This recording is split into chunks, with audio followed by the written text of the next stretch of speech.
ನಮಸ್ಕಾರ ಕರುನಾಡು. ನಾನು ನಿಮ್ಮ ಪ್ರೀತಿಯ ಬಾನು. ಇವತ್ತಂತೂ ಬೆಳಗ್ಗೆ ಬೆಳಗ್ಗೆ ಬಸ್ಸಲ್ಲಿ ಸೀಟ್ ಸಿಕ್ಬಿಟ್ಟಿತ್ತು. ಫುಲ್ ಖುಷಿ ಆಗೋಯ್ತು. ಅದೇ ಖುಷಿಯಲ್ಲೇ ಕಾಲೇಜ್‌ಗೋಗಿ ಇರೋ 2 ಕ್ಲಾಸ್ ಮುಗಿಸ್ಕೊಂಡು ಆಚೆ ಬಂದ್ವಿ. ಆಚೆ ಬಂದ್ ನೋಡಿದ್ರೆ ಇವ್ರು ಕೂಡ ಸಿಕ್ಕಿದ್ರು. ಇವ್ರಿಗೂ ಒಂದ್ ಹಾಯ್ ಹೇಳಿ ಇವ್ರನ್ನೂ ಮಾತಾಡ್ಸ್ಕೊಂಡ್ ನಿಂತ್ಕೊಂಡಿದ್ವಿ. ನನ್ಗೆ ಕಾಂಪಿಟೇಷನ್ ಗೋಸ್ಕರ ಇವಳು ಬ್ಲಾಗ್ ಮಾಡ್ತಿರೋದು, ನನ್ನ ತುಳಿಯೋಕ್ಕೋಸ್ಕರ. ಇವಳು ಮಾತ್ರ ಸಪೋರ್ಟ್ ಮಾಡ್ತಿದ್ದಾಳೆ.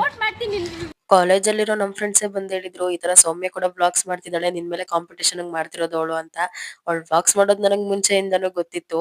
ನಮ್ಮಿಬ್ಬರ ಮಧ್ಯೆ ಫ್ರೆಂಡ್ಶಿಪ್ ಹಾಳ್ ಮಾಡ್ಬೇಕು ಅಂತ ಈ ತರ ಬಂದ್ ಹೇಳ್ತಿದಾರೆ. ಆದ್ರೆ ನಾವಂತೂ ತಲೆನೇ ಕೆಡ್ಸ್ಕೊಳಲ್ಲ. ಯಾವತ್ತೂ ಒಳ್ಳೆ ಫ್ರೆಂಡ್ಶಿಪ್ ಅಂಡ್ ರಿಲೇಶನ್ಶಿಪ್ ಬೇರೆಯವ್ರ ಮಾತ್ ಕೇಳಿನೇ ಹಾಳಾಗೋದು.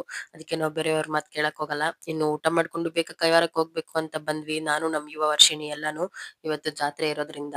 ಇನ್ನು ಜಾತ್ರೆ ಒಳಗಡೆ ಬಂದ್ ನೋಡಿದ್ರೆ ನಮ್ ಜೂನಿಯರ್ಸ್ ಕೂಡ ಸಿಕ್ಕಿದ್ರು. ಅವ್ರನ್ನು ಎಲ್ಲಾ ಮಾತಾಡ್ಸ್ಕೊಂಡು ಮತ್ತೆ ತೇರ್ಗೆ ಹೂವರ್ಣ ಹಾಕೋಣ ಅಂತ ಹೋದೆ. ಡಿಗ್ರಿ ಒಂದು ಕೂಡ ಫೇಲ್ ಆಗದೆ ಪಾಸ್ ಆಗ್ಬಿಡ್ಲಪ್ಪ, ಎಲ್ಲ ಕ್ಲಿಯರ್ ಆಗ್ಲಪ್ಪ ದೇವ್ರೆ ಅಂತ ಅನ್ಕೊಂಡು ಹೂವರ್ಣ ಹಾಕ್ದೆ ತೇರ್ ಮೇಲೆ. ಪ್ರತಿ ವರ್ಷ ಬಂದಾಗ್ಲೂ ಏನೋ ಒಂದೊಂದ್ ಕೇಳ್ಕೊಂತ ಇರ್ತೀನಿ, ದೇವ್ರಿಗೆ ಕನ್ಫ್ಯೂಸ್ ಆಗ್ಬಿಡ್ಬೇಕು, ಏನ್ ಕೊಡ್ಬೇಕು ಏನ್ ಕೊಡ್ಬಾರ್ದು ಇವಳಿಗೆ ಅಂತ. ಈ ಜಾತ್ರೆಯಲ್ಲಿ ಬೇರೆ ಜನ ಬಂದಿರೋದ್ಕಿಂತನೂ ಬರೀ ನಮ್ ಕಾಲೇಜ್ ಹುಡ್ಗಿರೇ ಅವ್ರೆ ಗುರು. ಯಾವ ಕಡೆ ನೋಡಿದ್ರು ನಮ್ ಕಾಲೇಜ್ ಹುಡ್ಗಿರೇ ಕಾಣಿಸ್ತಾರೆ, ಎಲ್ ನೋಡಿದ್ರು ನಮ್ ಫ್ರೆಂಡ್ಸೇ ಕಾಣಿಸ್ತಾರೆ. ಇನ್ನು ಈ ಕಡೆ ದೇವಸ್ಥಾನ ಕಡೆ ಹೋಗೋಣ ಅಂತ ದೇವಸ್ಥಾನ ಕಡೆ ಬಂದ್ರೆ ಅಲ್ಲಿ ಕೂಡ ಅನು ಮತ್ತೆ ಅವ್ರ ಫ್ರೆಂಡ್ಸ್ ಬಂದ್ಬಿಟ್ಟಿದ್ದಾರೆ. ಗೈಸ್, ನಂಗೆ ಅದು ಏನು ಕೊಡ್ಸಿಲ್ಲ ಗೈಸ್ ಜಾತ್ರೆಯಲ್ಲಿ. ಏನು ಕೊಡ್ಸಿಲ್ಲ ಗೈಸ್. ಪ್ರತಿ ವರ್ಷ ನಾನೇ ಕೊಡ್ತೀನಿ, ಈ ವರ್ಷ ನೀನು ಕೊಡ್ಸಿ. ಈ ವರ್ಷದಲ್ಲಿ ನಮ್ಮೂರು ಪರ್ಸೆಯಲ್ಲಿ ಕೊನೆಗೆ ನಮ್ಮನು ನನಗೇನು ಕೊಡಿಸ್ಲೇ ಇಲ್ಲ. ಅವಳು ಕೊಡ್ಸಿಲ್ಲ ಅಂತಂದ್ರೂ ನಾವೇ ತಗೋಣ ಅನ್ಬಿಟ್ಟು ನಾನ್ ಬಳೆ ತಗೊಂಡೆ. ನಂಗೆ ತುಂಬಾ ಇಷ್ಟ ಆಯ್ತು ಬಳೆ, ಅದಕ್ಕೆ ಅಲ್ಲಿಂದ ಮತ್ತೆ ಬಸ್ಗೆ ಹೋಗೋಣ ಅಂತ ಬಂದ್ವಿ. ಇಲ್ಲಿ ಏನು ಬೊಂಬೆಗಳು ತಗೊಳೋರ್ ತರನೇ ನೋಡ್ತಿದಾರೆ ನಮ್ಮನು ಮತ್ತೆ ಅವ್ರ ಫ್ರೆಂಡ್ಸು. ಆದ್ರೆ ಬರೀ ವಿಡಿಯೋ ಮತ್ತೆ ಫೋಟೋಗೆ ಫೋಸ್ ಕೊಡಕ್ ಮಾತ್ರ ನೋಡ್ತಿದಾರೆ ಅಷ್ಟೇ. ಅವ್ರು ತಗೊಳಲ್ಲ, ಏನು ಇಲ್ಲ. ಇವ್ರ ಜೊತೆ ಹೋದ್ರೆ ಎಲ್ಲಾ ಅಂಗಡಿಯಲ್ಲೂ ಬರೀ ಅಮೌಂಟ್ ಎಷ್ಟು, ಅದೆಷ್ಟು ಇದೆಷ್ಟು ಅಂತ ಕೇಳಿ ಕೇಳಿನೇ ತಗೊಂಡೇ ಆಗ್ಬಿಡ್ತಾರೆ.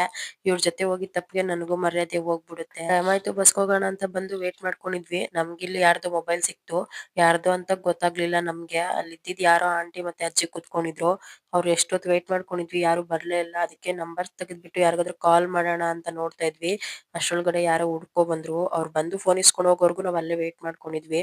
ಅವ್ರು ಬಂದು ಫೋನ್ ಇಸ್ಕೊಂಡ್ ಹೋದ್ಮೇಲೆ ಮತ್ತೆ ನಾವು ಬಸ್ಸಿಗೆ ಬಂದ್ವಿ. ನನ್ ವಿಡಿಯೋಸ್ ನಿಮ್ಗೆ ಇಷ್ಟ ಆಗಿದ್ರೆ ಲೈಕ್ ಮಾಡಿ, ಶೇರ್ ಮಾಡಿ, ಕಮೆಂಟ್ ಮಾಡಿ, ಫಾಲೋ ಆಗೋದನ್ನ ಮಾತ್ರ ಮರಿಬೇಡಿ.